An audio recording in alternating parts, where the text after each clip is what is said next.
बिल्कुल, सड़क का भी एक लोकार्पण होना है। माननीय हमारे यहाँ की लोकप्रिय विधायक अनिता जी बघेल के प्रयासों से ये दोनों काम स्वीकृत होकर आज पूर्णता पे पहुँचे हैं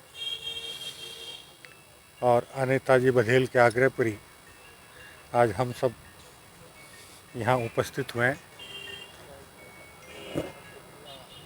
राजस्थान में माननीय भजनलाल जी शर्मा के नेतृत्व वाली राजस्थान सरकार हो, चाहे भारत सरकार आदरणीय नरेंद्र मोदी जी के नेतृत्व वाली हो,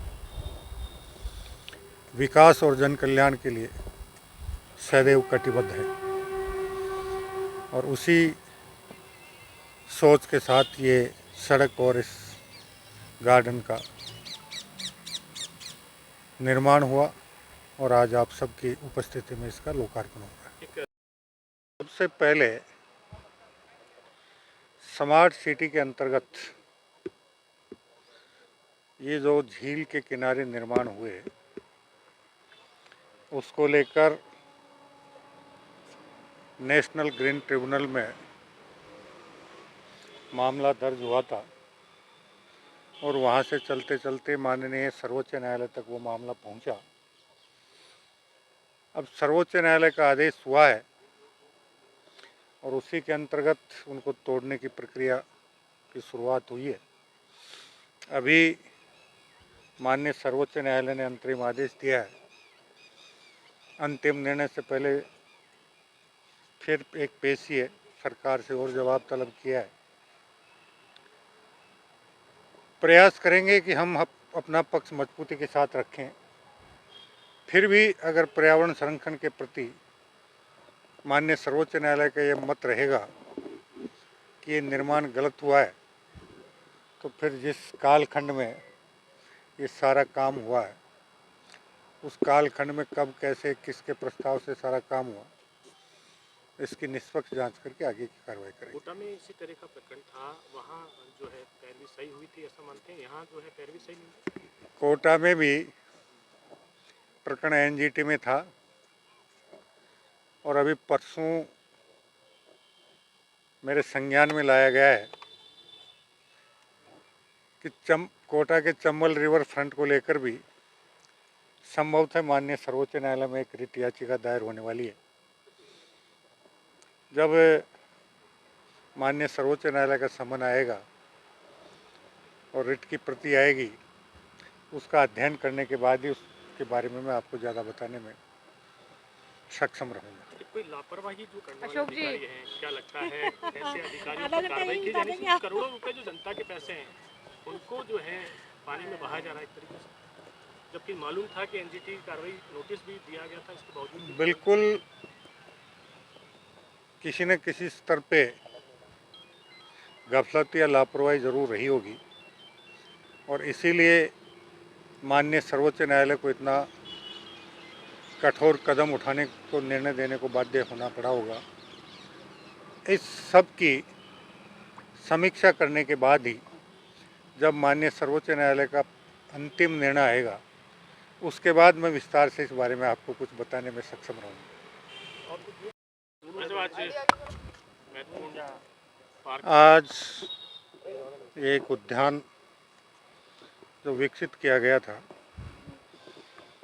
इसके लिए 142 लाख रुपए की स्वीकृति जारी हुई थी। आप सबकी उपस्थिति में माननीय केंद्रीय कृषि राज्य मंत्री भागीरथ जी चौधरी के हाथों इसका जनता के लिए लोकार्पण हुआ है। निश्चित रूप से इस क्षेत्र में रहने वाले लोगों के लिए सुबह शाम घूमने का एक बहुत अच्छा ये गार्डन तैयार हुआ है। मेरा तो मोहल्लेवासियों से भी यही अनुरोध रहेगा कि कृपया वो इसके रखरखाव में सहयोग करें।